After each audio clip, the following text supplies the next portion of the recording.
Hi, this is Cameron from Lincoln Yu-Gi-Oh! And I'm here today with Bobsy to show off his Super Quantum deck profile. Hi guys, pretty generic. Free red layer, free green layer, and free blue layer. Why do you play the 3 green layer? Because I've seen some builds only running 2. Well, I really like it because it allows me to special summon another super quantum from the hand. So if I open, let's say, a green and a blue, I'm able to get both on board without having to, just very easily get both of them on board, which is really essential. It can clog a little bit. If I open, let's say, 2 green layers and no other super quantum, they're a bit useless. I mean, I can get the green XYZ out, or maybe Emerald, but there's not really much else to it. Okay. Other than that, I run 3 Alpha. So this is the best card in the deck. It's really, really good to open with, or really good to be able to search it out. You want to see this usually in your opening hand. Sometimes, because it's a random card, it can hit the wrong one. Like, you can get the one you don't want, but most of the time you can usually work with what you have and end up with either 2 XYZs or, if you're lucky, Magnus. So it's just a great card. And that's all I run for the Super Quantum Monster Engine. So hopefully we get more support in the future. Other than that, for monsters, I run 1 Trick Clown and 2 Garnets. Okay, so you're running the Brilliant Fusion hand in here. Yep, this is for the Brilliant Fusion. Why the 2 Garnets and why only 1 Trick Clown? So the thing I found is that having two Trick Clown is a bit cloggy. Like, you rarely want to see it in your hand, but it is more useful in your hand than Garnet is. However, Garnet, if you only run 1 Garnet and you see it in your hand, your Brilliant Fusions are dead. But the good thing about a Brilliant Fusion is it requires a light, and Alphan is a light. So if it really comes to it and I end up with Trick Clown hands and I have a Brilliant Fusion, I can end up using Alphan instead, which is just really good. I mean, it enables me to use it more often. But yeah, Garnet is really bad to draw, but if I see 1, then I can still at least use my Brilliant Fusion. And that's all for the monster lineup. That is 15, I believe. Now onto the spells. So, for Brilliant Fusion, for the Brilliant Fusion engine, you need all 3, because if you don't see all 3, then you are in a bit of trouble. You don't want to see all of them, but if you don't see it, then it's bad. So you never want to see more than 1, but you never want to see none at all. So you need to run 3 of it. Would you ever consider cutting it down to 2? I have considered doing it before, but I don't know what I'd put in place. Maybe an extra instant fusion, because I only run 2, but generally it's really important to have the Brilliant Fusion. It's just one of the best cards. Because essentially, off Brilliant Fusion, you can get a Trick Clown on board plus a Seraphonite, if you are able to do that, which is just 2 monsters for 1 card, which is just really, really good. Other than that, we run quite a lot of field spells. We run 3 Magnet Carrier, 3 Chicken Game, and then we run the 3 Terraforming to search out the Chicken Game and the Magnet Carrier. So if I open Terraforming and a Magnet Carrier, I'm going to search out Chicken Game and just gets rid of 2 cards straight out, just filling the deck and just keep drawing them more and more. Chicken Game is really good because it can stall out the game a bit, but it also can be detrimental because you are taking a lot of life points off yourself, which is never a good thing. But yeah, definitely really happy with this engine. Next we have 3 Upstart, just general. 3 Italy to search out the blue. Opening this is really, really good. It's a free search. It's going to get hit soon, but it's great as it is now. And then I run the 3 Reasoning, because they're all different levels. However, it's most useful when you're starting a game against an opponent who doesn't know what you're running, and they may be thinking you're running Cosmo, and maybe call an 8. That means that most of the time, whatever I hit, I'm getting it on board. So it's just really good. However, it can, if they do call a 4 and I do hit a 4, then that may be a Garnet Engrave or a Trick Clown Engrave, which isn't ideal.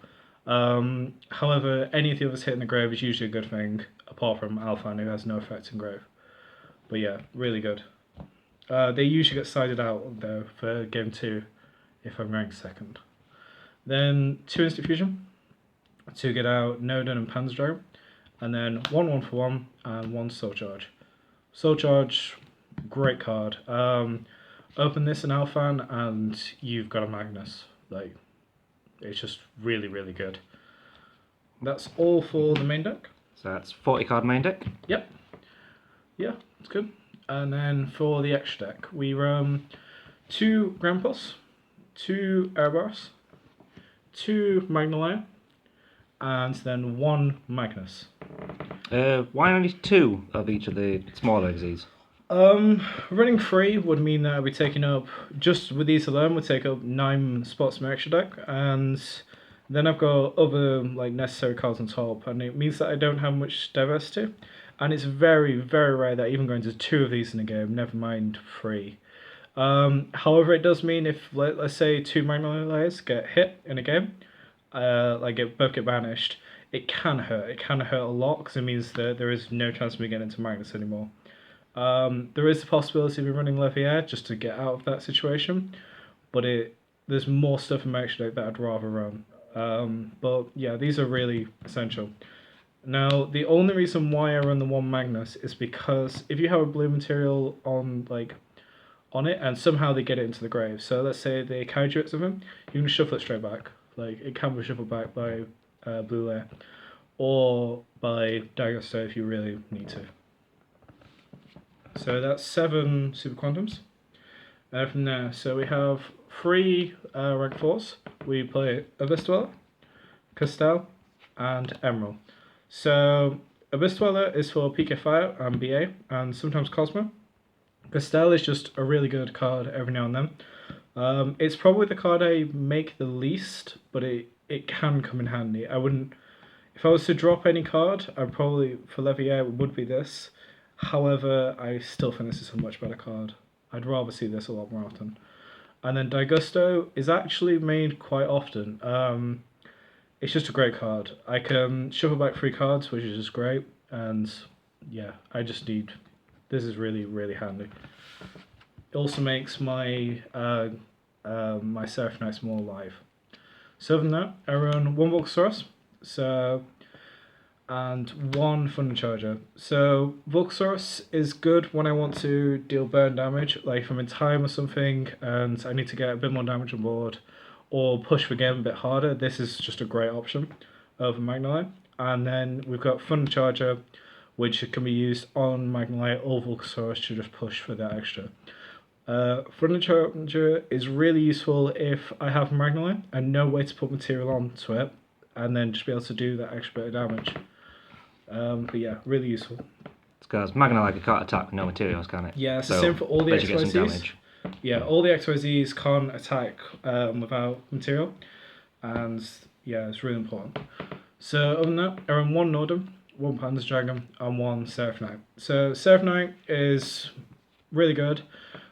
Running 2 would be ideal, just because then it's more targets for Brilliant Fusion. However, running 1, I don't know what I'd cut for it, maybe Castel, but I really need Seraph Knight.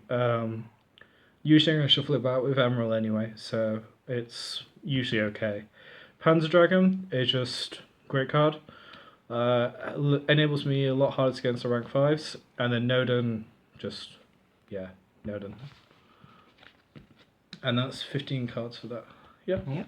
On to the side deck. So, Junk Reaver, with FTK Monarchs being a thing, I run just the 1 of this.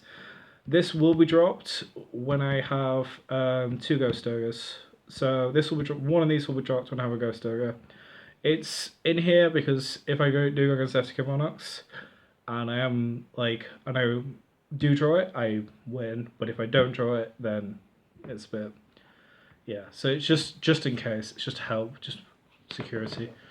From there, Free Maxine, just card format, great against pretty much every deck.